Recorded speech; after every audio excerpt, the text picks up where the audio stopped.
ایک رات نا گھر سے بچے کے رونے کی آواز آتی رہی، بڑا دل تڑفا، لیکن محتاط لوگ تھے، رات کو دروازے پہ دستک نہیں دی۔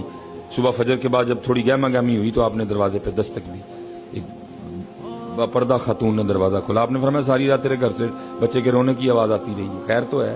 اس نے کہا میرا خاوند تجارت پہ گیا ہوا ہے، جو وقت دے کے گیا تھا نہیں آیا، اس کی غیر موجودگی میں میرے گھر بیٹا پیدا ہوا ہے، جو وہ پیسے دے کے گیا تھا ختم ہو گئے ہیں، کئی دنوں سے بھوکی ہوں، سینہ کچھ ہو چکا ہے، بچہ بھی بھوکا ہے، اور آج رات تو گھر کی یہ کنڈیشن تھی کہ دیے میں تیل ڈالنے کے پیسے بھی نہیں تھے، بچہ بھوکا بھی تھا، اندھیرے میں بھی تھا، ساری رات اس لیے روتا رہا۔ حضرت باجزید تڑف اٹھے، او باجزید تو کل جا کے اللہ اور اللہ کے رسول کو کیا منہ دکھائے گا؟ تو ساری رات نفل پڑھتا رہا اور بچہ بھوک سے اور اندھیرے سے روتا رہا۔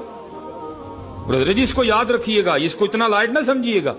حضور نبی علیہ السلام جلوہ گر تھے، صحابہ حاضر خدمت، آپ نے فرمایا اللہ کی قسم وہ مومن نہیں ہے۔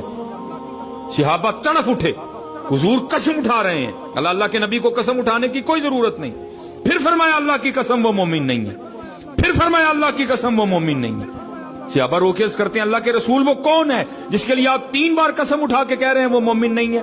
آپ نے فرمایا وہ شخص جس کے کسی کام کی وجہ سے اس کا ہمسایہ پریشان ہو۔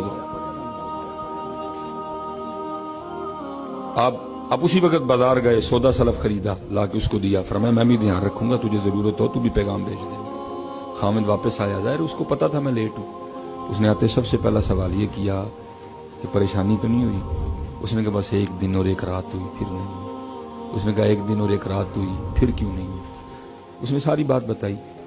وہ کہتا ہے اب چلو میرا بھی حق بنتا ہے کہ میں حضرت باجزید کا شکریہ ادا کروں۔ اس نے آ کے دروازے پہ دستک دی، حضرت نے دروازہ کھولا، جی میں آپ کا ہمسایہ ہوں، وہ آپ نے میری غیر موجودگی میں بڑی شفقت فرمائی، میرا شکریہ قبول کریں۔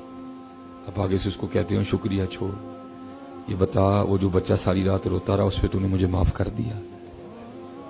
وہ آگے سے کرتا ہے حضرت آپ کیسی بات کر رہے ہیں؟ آپ نے فرمایا ہاں، جن سے ہم نے دین پڑھا انہوں نے جن سے پڑھا ان کو صحابہ کہتے ہیں، اور صحابہ کہتے ہیں حضور نبی علیہ السلام ہمسائے کے لیے اتنی تاکید فرمایا کرتے تھے، ہمیں گمان ہو گیا تھا کہ حضور نبی علیہ السلام ہمسائے کو وراثت میں شریک نہ کر دیں۔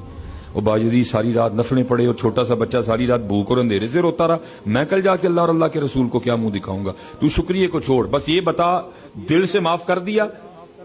اب پھر وہ بھی آگے سے عرض کرتا ہے حضور پھر آپ بھی معافی کو چھوڑیں، آپ بھی مجھے کلمہ پڑھا کے سونے دین میں داخل کر لیں۔